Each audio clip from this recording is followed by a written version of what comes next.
My Mother's Keeper. A Tale of Two Caregivers. A little bit of history.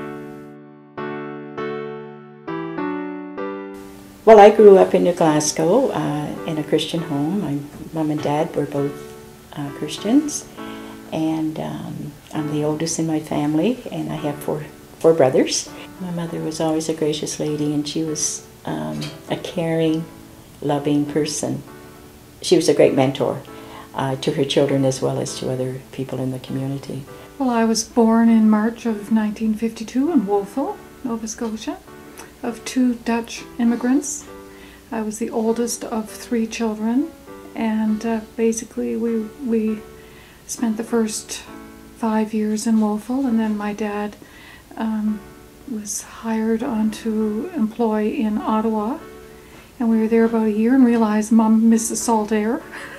So wanted to come back to Nova Scotia, and went through schooling in Halifax, basically, in Rockingham. We came to Truro in 1987, and my husband sort of built up an appraisal business, and we have 3 boys. I started working about the age of 40 was when I headed out the door, and I was a manager for A.avi Canada. Back in 2001, my dad died, and so we took Mom with us here to Truro. My mom was my best friend. I knew it then, I knew it when I was little, I knew that God had blessed us. Why? I got so lucky when I see what's around, but Mom and Dad, and over the years people will say, oh, come on, it couldn't have been that good. It was good. And yeah, we had warm, loving family. Warning signs. She became quite ill in 1989, and as a result of that, she was in the hospital for 2 months, and Dad and I would go to the hospital to see Mom, and then she would say, Eddie, I owe Sheila $100. I forgot to pay her. Would you give it to her? And my dad would say, why do you owe Sheila $100? And I'm standing there, and I said, you don't owe me anything, Mom. Yes, I do. So rather than to argue, we just let it go.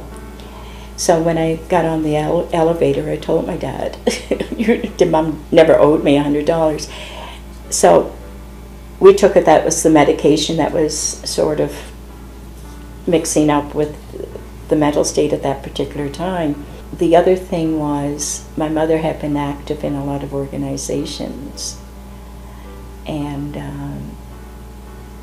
and the president of one of the organizations called me one day and told me that, your mother's minutes, there's something going on with your mom. And so in June of 2000, she came here, and I noticed that she looked dark.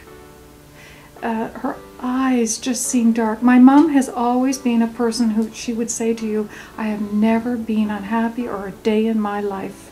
But you could tell she always was a contented person. And so when she came here, and I remember her sitting over there and looking, her eyes looked hooded and dark, and there was just something, even though she was being pleasant, there was just something not quite right. And I noticed that she was also running to the bathroom a lot. Anyway, she just told me some symptoms of an infection, and I thought to myself, those are one of the cues on the list for Alzheimer's, is that they start to neglect their health because they kind of can't be bothered, or and so that was my #1 clue. Well, sure enough, he took her, and she was filled with infection. And as soon as she was treated, the darkness left. And she had said, I feel a little bit down, Ing. And that's not me, that's not my mother. So those were all little cues. And after she was treated, she was fine for quite a long time after that. But that was the start. They then did take a memory test. They had a special arrangement a doctor and a nurse came to the house, and it showed they were pretty certain. But it was really mostly towards the end that all of a sudden things started to go quickly. She became physically, really couldn't move around very much anymore. Muscle-wise, things were gone, and osteoarthritis. And she had a lot of physical ailments. And I can remember trying to lift her here or there, you know, partially lifting, and it just became almost impossible. And towards the end, she had a lot of hallucinations. She was seeing a lot, and it just wasn't there. So, and some of those things, really, I just remember my mom saying, we used to ask them how they got through the war, and it always was, you had to, in the end, even in bad times, have a sense of humor, or she said we would not have made it. And she can tell stories that make you laugh, and you think to yourself, oh, wait a minute, my goodness, they're right in the middle of a really death and dying situation, you know, but they still found humor. And I had to find that with Mom. High anxiety. And there were some things that we had to look at changing in the households. She had a gas stove, so we had to change that to electric. Sometimes she would forget, like I have gone over there when the gas burners are still on, and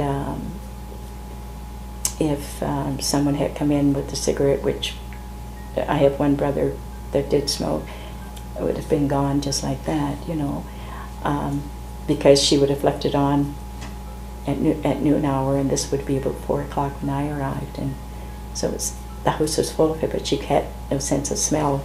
Well, my boys were,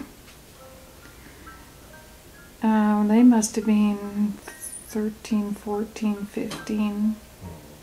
So it was a tough time for them, although Mom was not in the way or anything. Like, it wasn't like she was out demanding anything of them or saying foolish things. She was really quite easy. It's just at the very end that they got a little scared, and literally within the last month. And they started to get a little scared. She was doing a few things that were, well, my mother was 81 when she died, and she still smoked.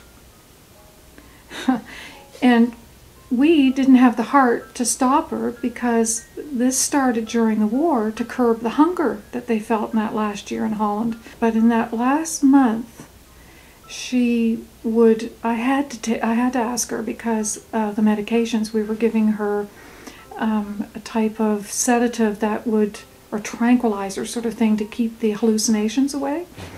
And I was scared she would fall asleep, and as it was, she did burn a hole in the carpet. You think I'm crazy, don't you?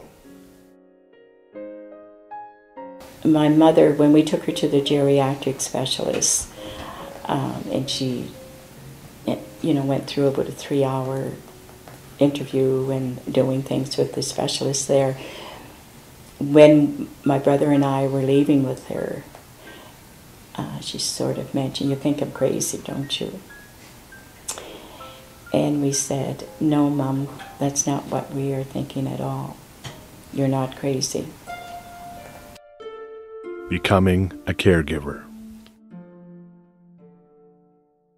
I lived with Mom 11 months. Lived with her 24/7. I might have gotten 2 or 3 weekends back here. My husband Bruce came over every weekend,